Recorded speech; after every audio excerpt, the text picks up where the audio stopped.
Welcome to What a Waste Podcast. Thank you guys for listening. As always, we're back once again. Please rate, review, subscribe, blah, blah, blah. Thank you again for joining us. I never know how to start this. Yeah, good. I think you guys are doing a really good job. Because we're also in a different position, so we're reacclimating ourselves. Today we are joined by one of my best friends in the world. Stop, am I? Yeah. I have a list of my top people. Well, am I really up there? You both are in my top people that I trust. Well, how long is your list? It's 10 people 10 people strong. I thought you were going to, you're in my inner circle. She's like, how big is that circle? You're like, 10,000 people. 10,000 people. Oh, my Facebook. It couldn't be wider. You're in my MySpace top 8. Do you remember when we were kids and there were people who had like thousands of Facebook friends? Yes. Moms were always like, how? Like, these aren't real friends. Yeah. So we're like, Mom, shut up. Mom, shut up or I'm kicking you out of my top 8. My mom. Well, we won't talk about that. So this is Elena Briss.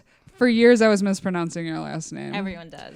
And Elena and I met in grad school. Amazing. We were studying environmental journalism. Elena went on to be an environmental journalist. I went in a different direction. What direction? It sounds like you went to prison. Yeah. Made different decisions. She went on to become an environmental journalist, and I joined the mob. And you're watching this podcast. But Elena's a genius. One of the smartest people I know. Also has a background in comedy. I do. Elena wrote for The Onion. Oh, really? Wow. Well, you were an editor for The Onion. I was an editor for Clickle, yeah. Oh, wow. That's awesome. Back when Clickle was a part of The Onion. And that's how we first bonded, is we were in grad school, and like most of the people in our program were like straight out of college, and we were the only people asking about finances. We were like, why is no one else worried about paying for any of this? And everyone's like, my mom's got me. And I'm like, what? I remember it was one of the first conversations we had as we met each other at like admit day, and we were like, I'm so glad you asked about long-term debt. I also thought it was weird that two comedians ended up in the program in the same year. In the exact same cohort. Yeah, because we liked environment. We had like all these overlaps. You were friends with Robert Flanagan. It's our overlap. And your boyfriend was Robert. always at a show that I ran, famously Spicy Chicken Sandwich. You might remember. And then one of my best friends, that. Lane, in my inner circle, was ex-boyfriend was in your Spicy Chicken Sandwich. Yes. So we all were connected. You're all connected. Oh, my God. I forgot about spicy chicken. That's crazy. That's what I'm It saying. was a different time. So we had that connection. It was strange. It was a strange. weird program. It was a weird program, but I always say it was totally worth the tens of thousands of dollars for our friendship. I paid $60,000 for a friendship with Elena. Yeah, that's a good way of putting it. You actually wrote me that in a card recently. You mailed me a Christmas card. Wow. And you said you were worth so the glad. money. And I was like, wow. I can't tell you how grateful I am that you called her out on that. That she was reusing the line from her card, and she tried to just like Throw it out pass there. that off as it original. Did you get my Christmas card? I don't. You wait. sent him a Christmas card? Yeah, too? I Not sent just- you and Elena. I mean, you and She sent Your all top Sally. 10. She sent all 10,000 of her inner circle a Christmas card. Did you get the Christmas card? I think so. Ask I don't- Sally. Yeah, she would know. I don't know. You might want to talk I'm a pretty little aloof. closer to it. Oh. Just a I'll little get bit. Just a little closer. Just a Yeah. little Am I closer. just like so weak? Yeah. No, it's they're very. But I don't know how to talk. yeah, Does this sound better? I'm like in it. yeah, I think that's perfect. Okay. Yeah. you So got it. everything that we studied was like, so what's funny is our program was like the perfect encapsulation of how actually nobody really cares about environmental news, because Yeah. in our program, the sports, so there were different cohorts, and the sports cohort had like 150 people in it. We had like 8 people No, in one- the environment. So- One dropped out. And one dropped out. Good. It was good. He dropped out, but yeah. He was like, wait, I actually don't care. Okay, so There, yes. Elena is actually, it's funny because no one in our cohort actually really went to do specific environmental reporting. Keep saying cohort. That is what a word. Cohort? Cohort is a class. in our program, you had to get you basically got accepted into the program and into a specialization. So our cohort okay. was health, science, environment. There was sports. There was entrepreneurship, politics, foreign affairs, and all of them had way more people than ours. yeah. Yeah. And none of our That people doesn't went bode- into that doesn't bode well for the Earth or Yeah. our podcast? Yeah. Yeah, actually, because it was also environment, science, and health. So I guess you could have gotten Yeah. something. But Right. Annie is now teaching. Really? Oh yeah, she's teaching. She's at Northwestern, and then other Annie is a journalist, but Is a I don't think journalist, she's but not doing not specifically. specialized. Yeah, so And this is a brag, but also to show you. So we went to one of the top environmental programs in the country, and that's but we won't name it. We won't name it for legal purposes. But that was the state of journalism. It like represented the state of journalism. Right, yeah. It's maybe getting a little better. I think more newspapers are hiring environmental journalists, but it's still pretty low. And newsrooms could probably do more to support their environmental journalists, but it's a different story. Where do you work right now? I work at the San Antonio Express News down in Texas. I am the environment, climate, and water reporter for that publication. Wow. And I've been there now. June will be 2 years. I feel like a almost 2 proud years. mother. I'm like, do you hear what she Tyler's does? like, okay. You're like, she actually did it. She did it. Do you You know the thing that I was supposed to do? She did it. No, Lucia does very important work at a Thank nonprofit. you. So, I mean, I Doesn't it feel feel like like you it? do better Doesn't it work feel than like it? journalists just tell this story. And That's up for debate. Yeah. No, I mean, so what was is that your first job out of school? Like you landed that job right away? no, I didn't. I worked a year at a nonprofit water news organization in Michigan called Circle of Blue, which also Lucia sort of. Did you ever freelance for them? No, we talked about You it. talked about it. You never freelance. I was a contract reporter So for them. you're saying Lucia didn't follow through? No. Well, I left and I was like, guys, I have a great replacement for me. She could probably write some stories, and nothing happened. Well, I famously had a full-time job. This is why we get Famously. along. You had full- Neither of us Famously, you follow through on made so anything. much more money than me immediately out of college. Well, I sort of have a podcast idea. You know what? Instead of getting that job, how about I start a podcast in a year and a half? So I did that for a year, and that was a great job. I learned a lot. They're really So cool. is water important? Yeah. No, actually, Pretty quick response from you. It's not important at all. At least nobody thinks it's important. Right. Judging by What's happening right now. Judging by everything that everyone is prioritizing above it, it's not that important. It's really not that important. Yeah. So it's important. It's important in No, Michigan. but to be News serious, to it is us. actually very Yeah. important. Yes. Texas, it's very important because, Yeah. as you know, famously, West Texas is running out of water. Where San Antonio is, we have water, but it's complicated. Where do you all get your water? We get 50%? Because we get our water from like Michigan, and I don't know where any other water comes from. Yeah, and that's interesting. And the reason, so Illinois is not really a Great Lakes state, except that we have just Chicago. Shut up. Yes, we are. Hold on. This is what I stake my identity The on. reason we're the only ones who really get water from the Great Lakes. Really? The only ones in Illinois. Only Oh, I ones thought in you meant Illinois. Texas. Okay. What?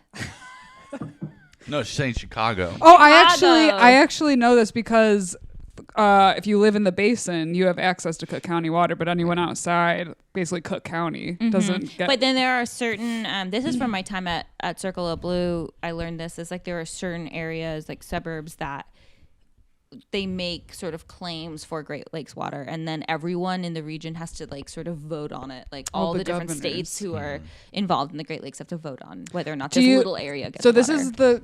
I was thinking about doing an episode on this, but if we have you here, let's not. So that's the What? Great Lakes Compact. Can Right. you explain the Great Lakes Compact? I wish that you had asked me that before I showed up, because I haven't reported on the Great Lakes now in almost 2 years. But yeah, it's Well, we do just an overview. That's what we do. We don't try not to get too deep into anything. right. anyways. So it's all the states that are touching the Great Lakes get Great Lakes water, and they all have to sort of vote to see if anyone else would get Great Lakes water. For the most part, nobody else gets it. You can't ship Great Lakes water outside of the state unless I don't know, like Nestle, you kind of just ship it out with water bottles, which is a whole thing. The Nestle loophole. The Nestle loophole is what people call it. So that Jesus. it's actually interesting is a lot of people around the Great Lakes do talk about water being taken from their water source and sent to areas of the United States where water is running out. So they're all like really upset about it, and they're like, we don't want our water to go anywhere else because this is our water, this is our region. But what I found out was, I think what might actually be happening is more people will start to move to the Great Lakes rather than people like the water going. So that's also a concern from those communities because they don't want people coming. That's why my plan is to become a landlord here. Yeah, good idea. I'm gonna buy a bunch of properties. Okay. I mean, in climate change, the Great Lakes region is the safest spot in the United States. Yeah. So if you got land around the Great Lakes, great. And if you don't, get it.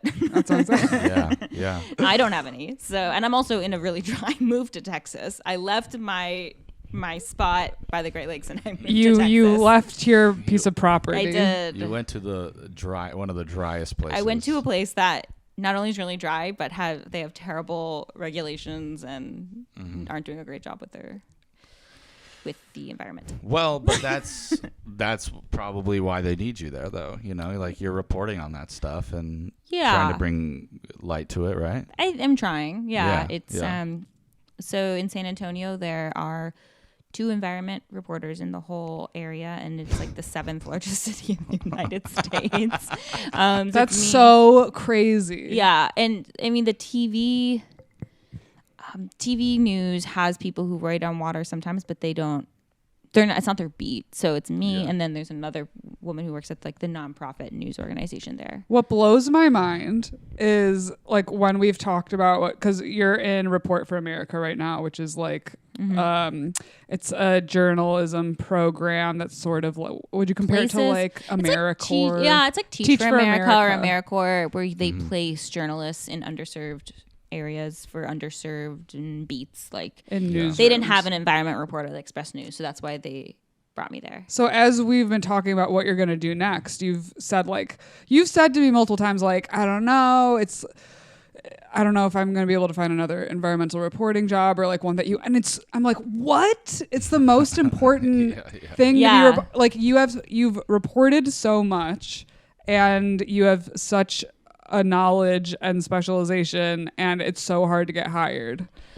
It's because there isn't so many jobs out there. So when they do post an environment position anywhere, it's like a lot of people. You have to start a podcast.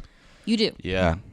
It's so, and what you're saying too is like, it's so crazy that it's like the opposite of supply and demand. Yeah. It's like there should be so much demand for this kind of reporting right now because it's the most ecologically devastated time in history. Right. But there's just nobody's like, let's talk about it. Everybody's like, it's getting a little better. Like when we were in school together, nobody. It's getting a little better because it's getting worse. I think so. I really think so. I think the fires in the West really was a turning point for people. When everyone literally caught fire in the West, they were like, and it's like, everybody started to pay attention when the west of the country burned to the ground. Then we were like, barely. We should talk about one or this. 2 jobs opened. Because before that, yeah. Before that, it was. It's been a real construction boom after everyone's house burned down. But what's crazy is that there's still not a ton of postings for those jobs. Even after the West burned down, a lot of those newspapers have to find other ways to fund environmental. They have a position for environmental journalists because it's just like not a top of the. Yeah, there's kind of no money in the end of the world, huh? I suppose so. That's beautiful. It is. Yeah. Brutal. Yeah. It really doesn't matter in the end. So what are some Yeah. Everybody's like, we know. Stop harshing our vibe. Yeah. It's fine. Yeah. That is one approach, people just out of sight, out of mind. Which brings me to I don't mind. That was a beautiful segue that I said. Yeah. Which brings me to. Yeah, I like how you drew attention to it too. This is a beautiful segue. So one piece of writing that you've been doing is on the environmentalists who are actually against wind turbines. We haven't really talked about wind turbines. What do you know about wind turbines, tell us what you know Tyler? about wind turbines. I know that when I drive to Indianapolis, I go through a big field with a lot of them. What do you think they're about ugly? them? Yeah. Do I think they're ugly? No, I don't. I think it's actually kind of it's a surreal experience driving through them. It's like crazy. Like, wow, this whole environment is taken up by this. But I don't know anything specific about it in terms of like, is it actually helping or like, Right. My instinct is to be in favor of it because it seems Renewable like energy. a generally natural form of energy creation, but I don't know. Yeah. I didn't. Cool. Thanks, Tyler. Yeah, I mean, I felt very on the spot. You're sweating. There's one drop I'm of just sweat. shaking. You passed the test. When was Thank the first you. time you ever like learned about them? You think? Probably college and just just being in I was in political science and I would take classes and people would just sort of talk about issues that were happening, and I think people being kind of in favor. It was like the same sort of discussion that there was around like solar panels, where people were like, this is a good idea, but like the technology's not there, it's not efficient, it doesn't actually work. Like, that's kind of the discussion that I remember around it, but I didn't really look into it. And also, there was nobody reporting on any sort of environmental There's issues no at the one time. environmental on environmental issues. This is making me You- nervous. That time Lucia and I went to grad school. Yeah. Yeah. What's the difference between a windmill and wind turbine? Someone was wondering that. Who was it? I wonder. It's funny. I wrote windmill a lot when I was like, we had to do like a budget line, and a budget line in a newspaper is sort of like a few words to say like, this is what your story's about. And I was like, windmill problem or something, and my editor was like, Elena, did you know windmills just like those little guys on farms, like those ones that just like kind of rotate out there? And I was like, oh. Little guys on farms. That's the Urban Dictionary definition of windmill. So it's a wind turbine and a wind farm is the whole like group of them. Anyway, does that make sense? Yes. So there's this. So the story isn't out yet, and it'll probably come out within the next few days, week. But there's Breaking news. Well, maybe not, but it's, got the it's scoop. out there. We got the scoop. Somewhat. So there's this area out in West Texas that it's Val Verde County. It's right on the border. So when you go out there, it's pretty much just like swarming with Border Patrol and National Guard and public safety, everything like that. They're all out there. What? Why are you laughing? Of the story you told at the Persian restaurant. Wait. Oh my god. Okay. Wait, what's going on right now? I feel like, did we just cut? What's going No. We should cut that section. No, we're gonna cut that. Okay, keep going. I got it on my I'm system. upset that it doesn't matter. Anyway, so I was out in this county. It's this area that's just like as I said, it's swarming with Border Patrol. It's the desert. It's mostly ranch land. Wait, so it's West Texas. West Texas on at the the border of Mexico. Yes. Okay. And it's about 2.5 hours from San Antonio, which probably doesn't mean a lot to a lot of people. But I've never it's West looked at a Texas. map, but yeah. Right. Yeah. It's desert. It's hilly, mountainous. There's these rivers that go through. The Rio Grande is there. And then there's this river that a lot of people want to protect because it's one of the most pristine rivers in Texas, and it's called the Devil's River. So there's this like kind of beautiful ecosystem in that area, and it's got the county seat is called. What is the county seat called? Del Rio.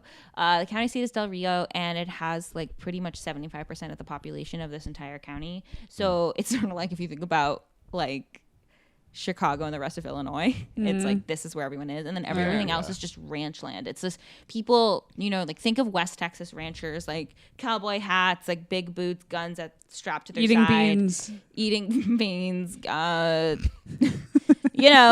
those things that they got, and that's kind of what this vibe is out there. You can pry my beans from my cold dead hand.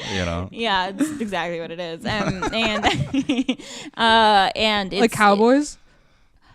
I mean, no, but it is like 6th generation ranchers, like people who like their family moves to Texas in like the 1800s, and they settle the land, and like that's their land for the rest of the time. So I met a lot of ranchers like that. And then there's conservationists in that area too, who are dedicated to protecting the region, and specifically the Devil's River, because it's such a pristine river. It's just not as contaminated as the other rivers in Texas. So that's kind of like the image of this area, and it's very kind of tucked away, and the sort of somebody in the house. But back in like 2015, 2016, there was an effort from developers to start to build wind farms in this area that I don't know, like maybe like 40 to like 50, 55 wind turbines. And from then on, it's been sort of this very controversial issue in Valverde Valverde County is this wind turbines, because so they don't want the wind turbines. They don't, because they're ugly. Right. They don't like the site. Like one rancher who's been there for generations, he's like, I don't like standing on my balcony because I can see the red blinking lights from the 50. Do they blink red? Because I didn't know that. So tall, yeah. Yeah, because they're so tall. Wow. Yeah, you knew that. And well, you haven't driven back from like Indy like at night? Not at night. Yeah, at night it's like as far as you can see, it's like just yeah, blinking. it's I like didn't these know bright that. blinking lights. So this area is also designated a dark skies. It has a dark skies designation, which means it's an area that is like so wonderfully dark. You can see the sky, you can see the stars, and it has this designation because there's only literally like the like campsite headquarters is like the only light in that like entire space. So like they also want to protect that because they're like, oh, with these blinking red lights, like that's going to be a problem. And so these conservationists who are in fact for renewable energy and want to move off oil and gas don't want this renewable energy project in their land. Right. So it's like a kind of a strange like situation, because I get people don't want wind farms in their land all the time. It is such a common theme in the United States because it drops property values. Because I didn't know that. If you could see a wind farm from this view, someone's going to be like, gross, I don't want to see that. And your property value is going to drop. So people don't want them. And they think it ruins just their whole like culture of their property. So that's normal. But what was interesting about this for me was that it's just a group of conservationists who don't. Wow. You would assume that they would want it. Yeah, it's so well. That's It's it's such a obvious piece of technology. Like that everything that's going on out there, I feel like they pride themselves on just like this is just us and the land. Right. And then there's this like spaceship, like this whole field of like spaceships. Like I can see from their perspective that it's like a real it feels like a real imposition.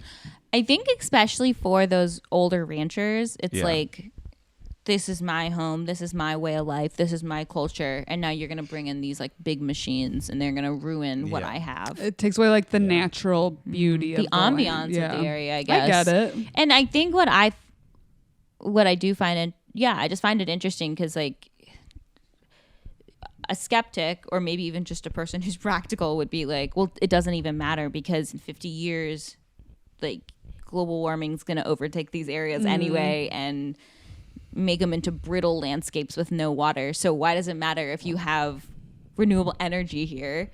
Yeah, right? You can't live here in 10, 20 years anyway. Right. Yeah. So that's like a thought, right? But it's also like, well, this is a beautiful natural area that people like to camp and see the night sky, and they like being away from technology like that, or just any sort of thing that doesn't look natural. And so it's like, oh well, why do they need to be here?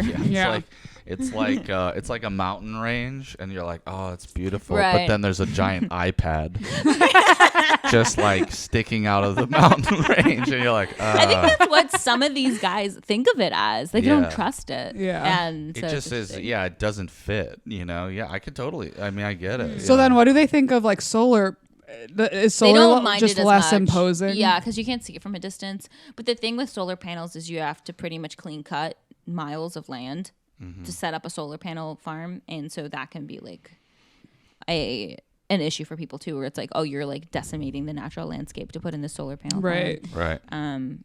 But like some guys are like that I talked to, they're like, oh yeah, my house is totally decked out with solar panels. I love renewable energy. I just don't want to see these wind farms. Because you can also like put solar panels on a house, but if you're building like a big solar farm, you do need a ton of land. Yeah, and you, as I said, you cut out all the natural habitat. Yeah.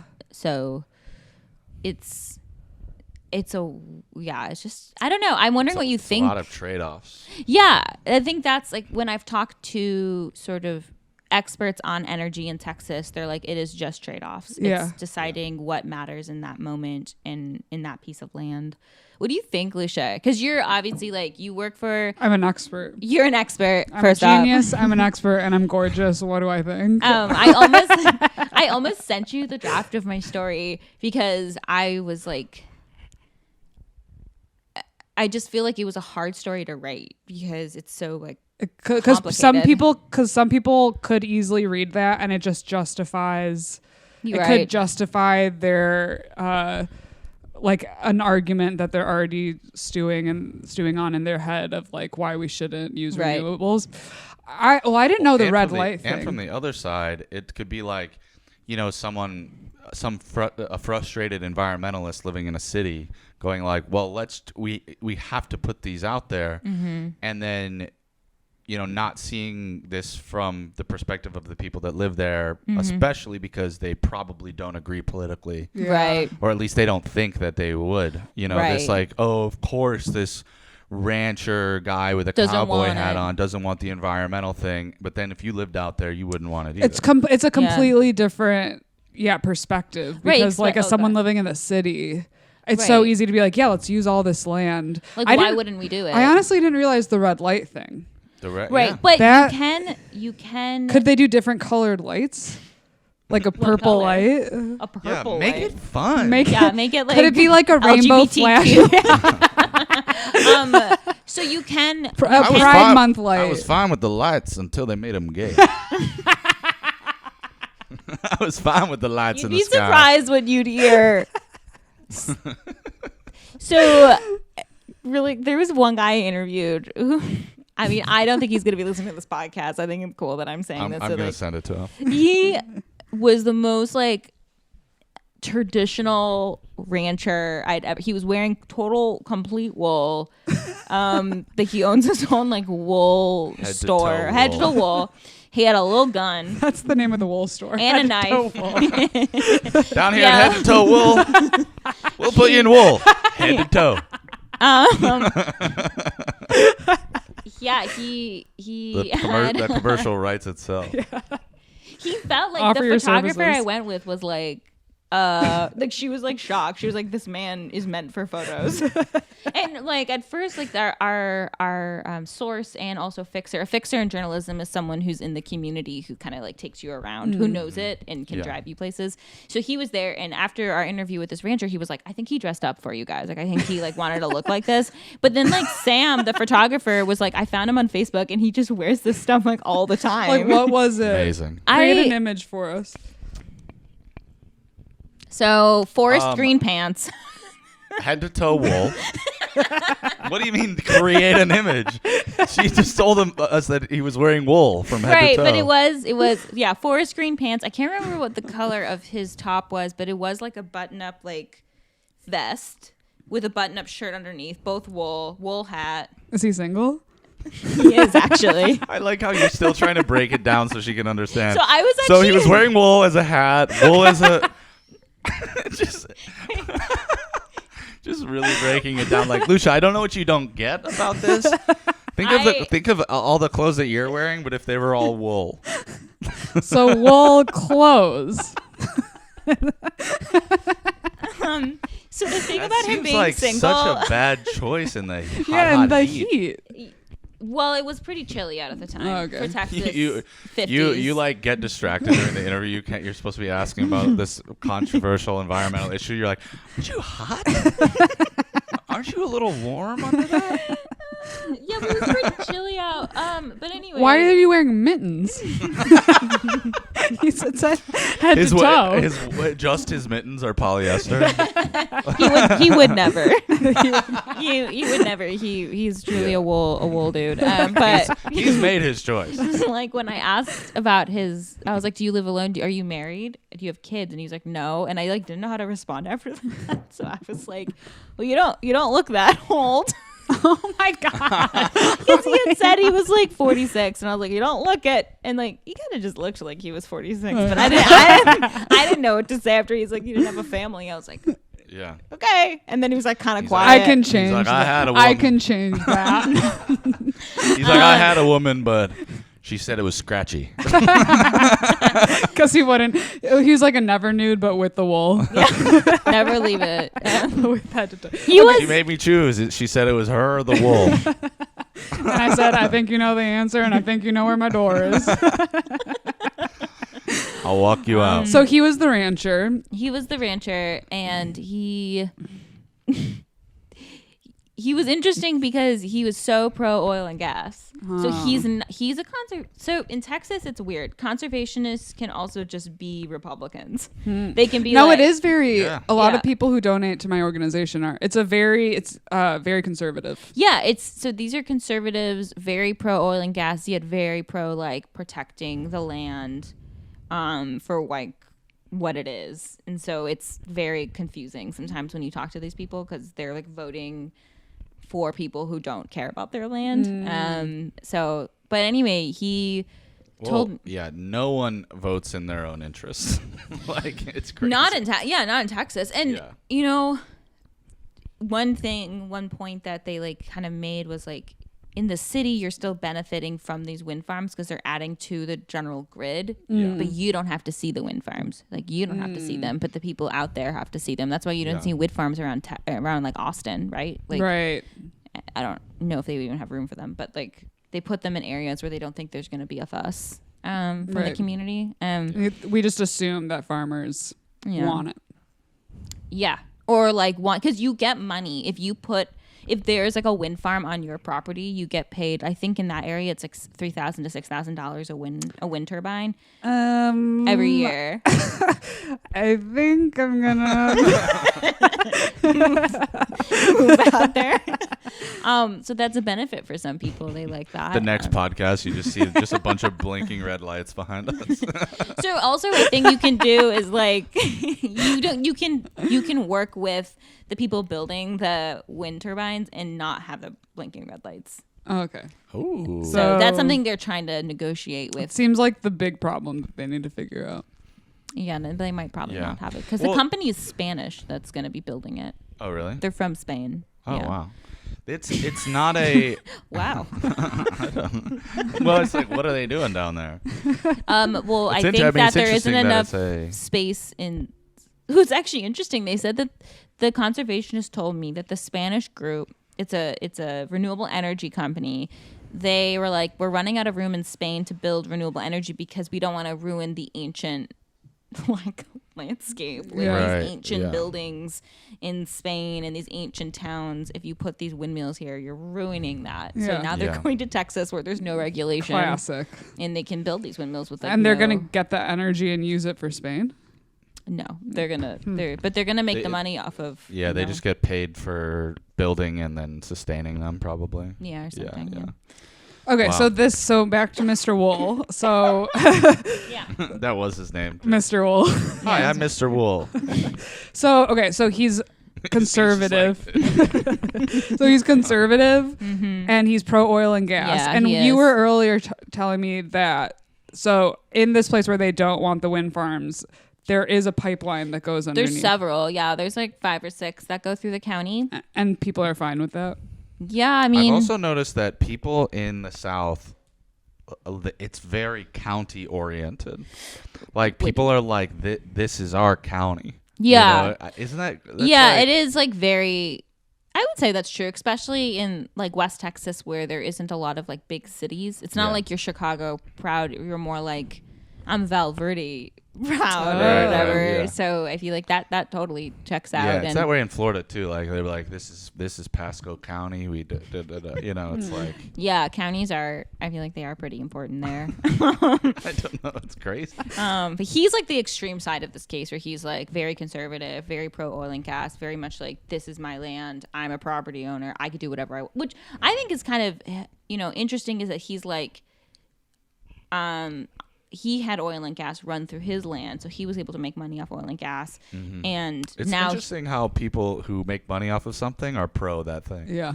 right, but then now when his neighbors want to make money off of wind turbines, he's like, that's bad. They're hurting me, their neighbor, but it's like you kind of hurt them by running oil and gas, Right. But anyway, so yeah, but then there's like that side, and then there's the conservationists who are a lot more like, I get where you're coming from. I feel like when I talk to them and they're like, yeah, like we are pro renewable energy and the environment and everything, but So what I'm getting is out of sight because pipelines are so NIMBY. much worse for the NIMBY. NIMBY.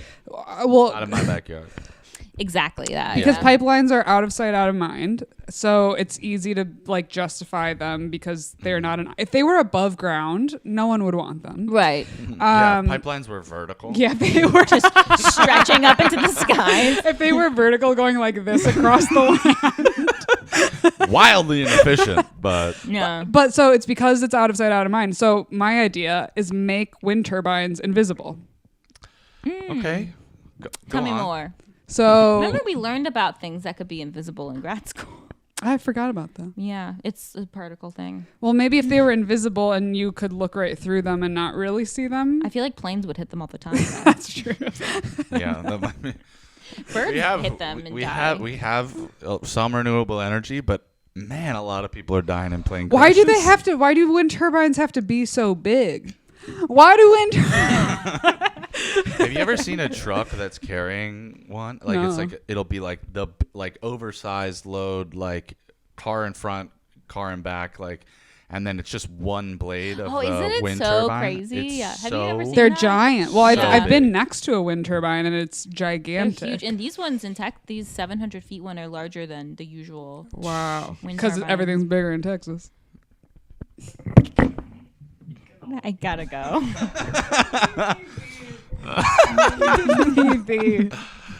No, I mean that was if you were gonna make that joke, that was the right time. Thank you. That was good. Yeah. I'm sorry, Yeah, it's someone good. had to do it, and I was willing to You're do gonna it. do We it. didn't have to.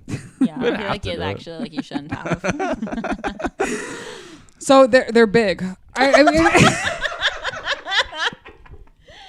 No. Actually. Description of this episode: wind turbines. They're big. big. There's got to be another way to utilize wind energy that's not a wind turbine. I feel like there are too many problems. Why have we stopped at that design?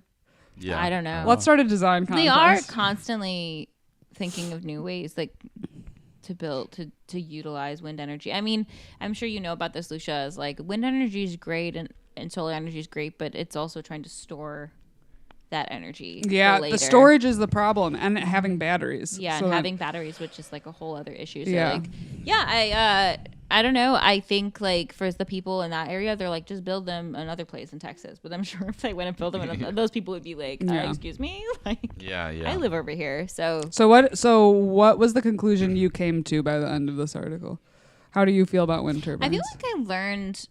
I love renewable energy. I think it's so important to have it, and I guess I just had never thought of this type of opposition to it. Like I would have never thought not conservative conservationists, but liberal conservationists. I would have never thought they would have that kind of opposition to it. But I think it's just like, it makes it sound like, oh, like when you talk about renewable energy right now, just sitting down talking this podcast, you're like, we got to go as fast as we can to renewable energy. This is the most important thing we need to do. And then you're down at the county level or the town level and you're talking to people and they're like, I don't want this in my backyard. Like, it's just like so, like there's just so many pieces to it, so many elements, and it's just not as simple as when we talk about it.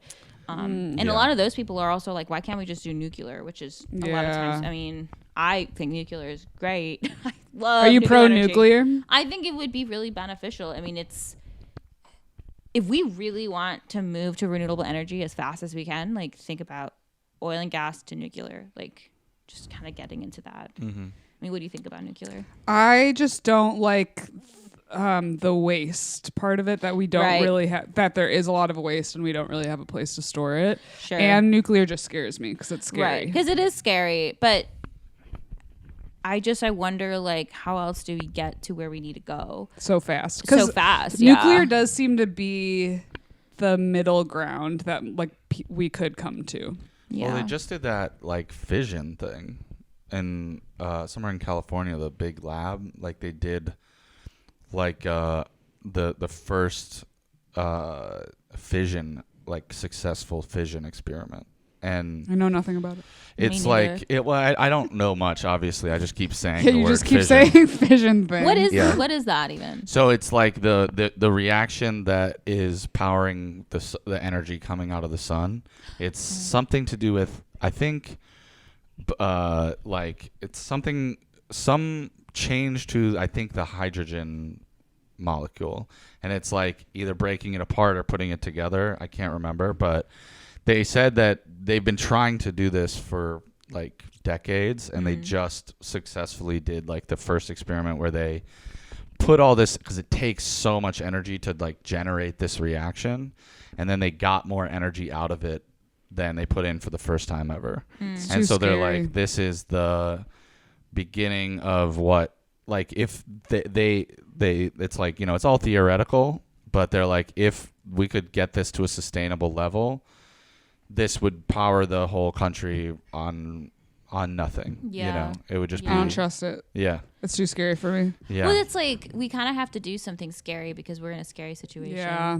It's interesting because of how like you said, once you get to the granular level of like actual implementation and where are we going to put this stuff, and not just the opposition that you would think is there, but there's also all these other sort of complications. Right. It's crazy. Yeah, and it's other benefits too. Like those counties get tons of tax credit and when they have that kind of stuff in their land. So there's those benefits too. And it's just, it's just interesting. I thought you guys would get a kick out of it. I loved it. We had interesting. Mr. Wool. Yeah. We had some Yeah. laughs, and I learned a lot. You We didn't even know about wild achieved. pigs. I didn't know about wild hogs, and we achieved all of our goals.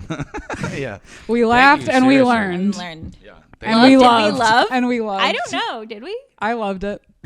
We lived, we loved, we laughed. And you guys both were holding your Live, your laugh, mics. love is the goal. I think we did achieve our goal. Our standard across the board is just be better than reading an article. Yes. Uh-huh. I And think we feel achieved that We did entirely. that. But you should also read Elena's article yeah. Also Well, do there that. is it is blocked.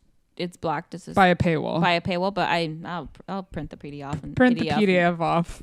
Yeah. We'll link to it. Well, thank you, Elena. I thank you love so you much. so much. I love Thanks for you. coming. love you. Yeah, This was really fun. and Tyler, I don't know you very well, but love you. love you. Love you too. Love for Yeah. everyone. We love This is this. great. Tyler too is behind the camera. Shout out So Ty. quiet. So quiet Steady. yet so profound. Strong Do you have silent anything to type. say? Okay. And thanks for listening. Thanks for listening. Thanks for watching. We hope you liked us in 4D and 4K. 4K. Is this the first time it's 4K? Or? 4K. Yeah, first time with this setup. We'll be putting all these. We're gonna start from now on. We're gonna be doing the YouTube thing. We've been saying that for a while. You're gonna put this whole. You're gonna put this whole thing on YouTube? Yeah. Excuse me. So subscribe on YouTube. Follow us on Instagram, TikTok, all of that. Lane is having a breakdown. I don't want my shit on YouTube. Well, I just Okay, yeah, immediately yeah. go, yeah. So tell 5 friends about the podcast this week. Thank you guys very much for listening and watching. And have a Have great fun. week. Bye. Bye. Yay.